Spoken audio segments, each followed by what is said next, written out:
Kodeille suunnattujen vartiointipalvelujen suosio kasvaa nopeasti. Ympärivuorokautinen vartiointi on jo lähes 30 000 kotitaloudessa ja määrän ennustetaan lisääntyvän. Pekka Niiranen seurasi vartiointijärjestelmän markkinointia Siilinjärvellä. Tästä alkaa kodin vartiointijärjestelmän myynti uudessa siilinjärveläislähiössä. Vartiointiliikkeen edustaja on jo aiemmin kiertänyt ovelta ovelle kyselemässä asukkaiden kiinnostusta ja nyt on varsinaisen myyntityön aika. Lomaosake-esittelyjen tavoin myös tässä myyntityössä molempien puolisoiden läsnäolo on välttämätön. Valot vilkkuu, järjestelmä on menossa päälle. Jonkinlainen vartiointisopimus on Suomessa jo lähes 30 000 kotitaloudessa.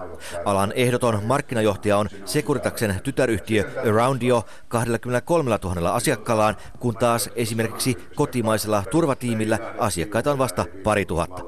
Varsinaisten markkinoiden odotetaan kuitenkin olevan vasta edessä. Me toimitaan tällä hetkellä noin 60 paikkakunnalla. Meillä on tavoite lähitulevaisuudessa, riippuen siitä, miten me onnistutaan rekrytoimaan hyviä ihmisiä, niin toimia noin 100 paikkakunnalla. Kuukausi kuukaudelta niin tämä tulee helpommaksi, koska sana kiirii eteenpäin ja ihmiset, kenen kodit me ollaan turvattu, niin he puhuvat naapureilleen, sukulaisille ja niin edelleen. Niin tässä on huomattava ero, että mitä oli vielä vuosi sitten.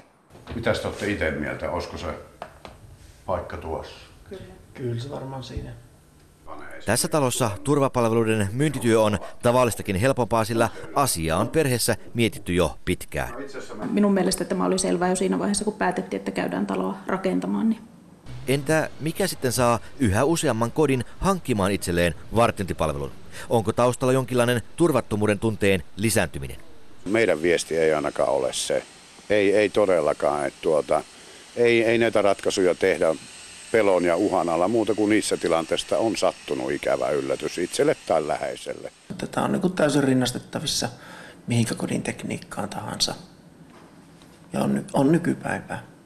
Jälleen yksi vartiointisopimus on syntynyt.